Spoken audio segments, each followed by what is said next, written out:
I think it all started after I wrote Therapy Circle with Joshua Bassett. I don't know why I did it because, we're small town.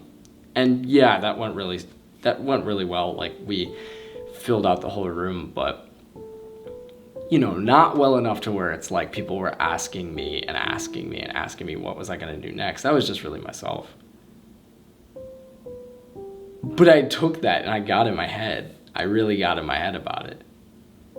And I was like, what are you going to do next? What are you going to do next? Because we had ideas to do more and more kind of like sequels to Therapy Circle and make it a running series. But I had nothing in my head. And so as I sat there in writer's block, beating myself up because I couldn't think of an idea, I started materializing that little voice in my head, criticizing and commentating on my every thought, and turned it into a little character named Jane. And suddenly it became a story about a girl named Jane. Now, Jane was a very boring girl, a very plain girl. And this narrator character was stuck between a rock and a hard place, having created this character with not much to work off of, and having created absolutely no story. So where do you go? What do you do with that? Everything, honestly.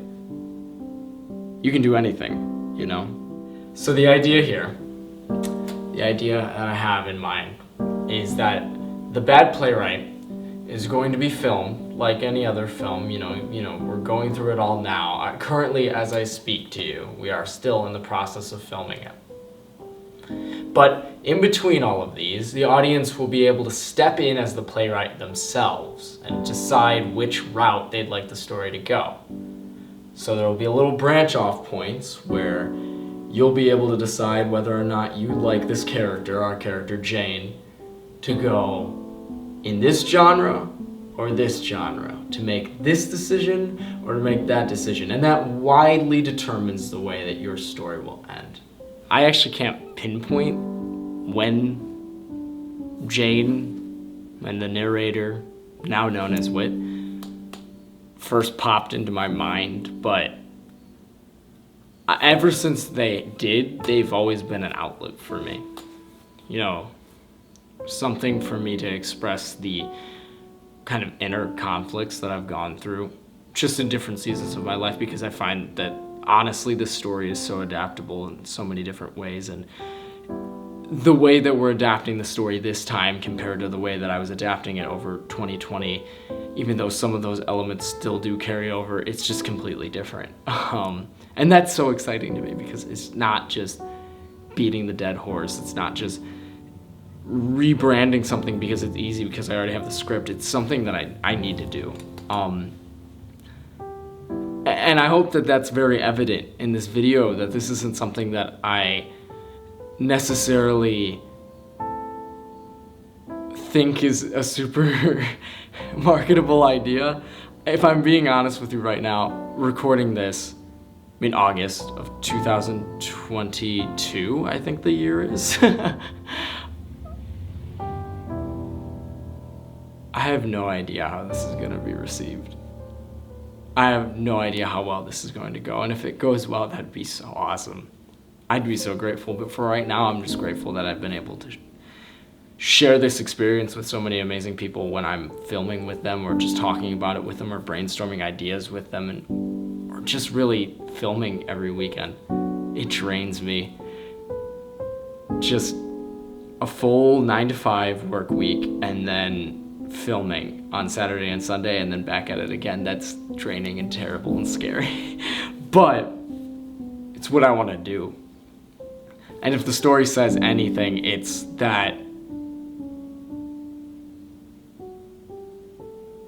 you're putting yourself through all of this. You have to own it.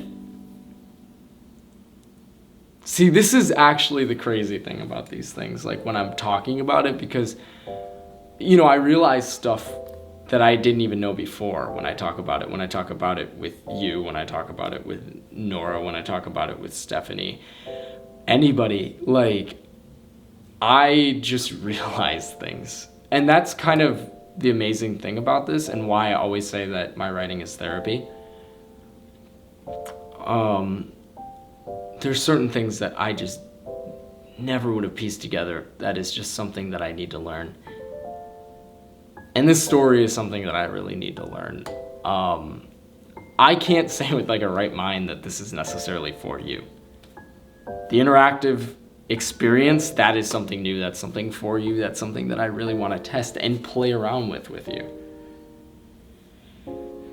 But the story is selfishly for me and me getting through an otherwise very uneasy time. I don't want to say I'm in a bad place. I don't want to say that I'm mentally distraught. I don't want to say anything like that. I'm just realizing things about myself that were never fully brought to closure and growing up, whatever that means. So if you want to come along on this ride, I would love nothing more. That would mean the world to me. This is truly something that is so special to me. And something that if I could share it with you, I promise, if you could just take the time to watch any of these trailers I'll be putting out, to read or write your own, or decide for yourself when you come to see this show. If you could do that for me, we could have something really special. I guess what I'm trying to say is I've been waiting a very long time to do something like this, and there's only one reason why I've been able to do it. Thank you, God. Because this has been a lot of just letting go and letting it happen. You plan things out and then you get to the day and then suddenly we're doing something different. Suddenly I'm handing them a different piece of paper. Suddenly I'm asking them to improv something. You know, it's just it's one thing to write a project and to pester yourself into being a writer and just shove it down your throat that you need to be this fantastic writer. This literary work needs to be your magnum opus, and to just live with a project for years and years and years, and to just become a part of you, become a part of your body. And this is very much so a part of my body, and so it's just really monster of the week with me. It's just whatever I'm going through, I just suddenly become inspired to throw that in, and throw that in, and throw that in. And this project allows me to do that, because I can do whatever I want. I'm literally a little kid in a sandbox, and I keep on mentioning that. I keep on saying that I'm playing and I'm just a little kid, and but it's true. You know? I'm just being me. And sometimes that's really hard to be because I don't always like me.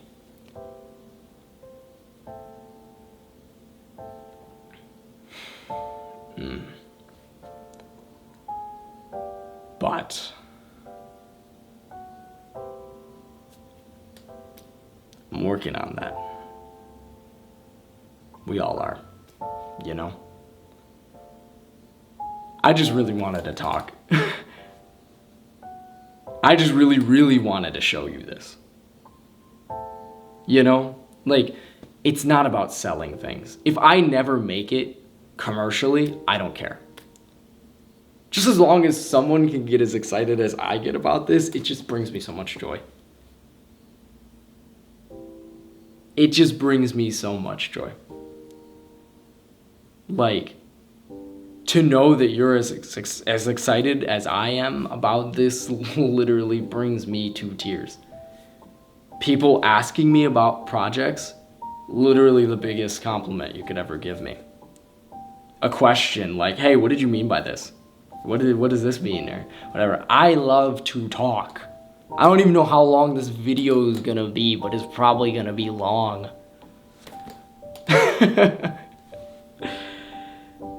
This is it. This is not my magnum opus. But this is, from what I've heard, the beginning of something that I don't know what it is. I've been praying and praying and praying, and he's been saying this is a beginning. I don't know what that means. But a beginning is an end somewhere else, so this end, this could be the last time I do something like this. I don't know. This could be the first of many. After all, this is a choose your own adventure, so you decide.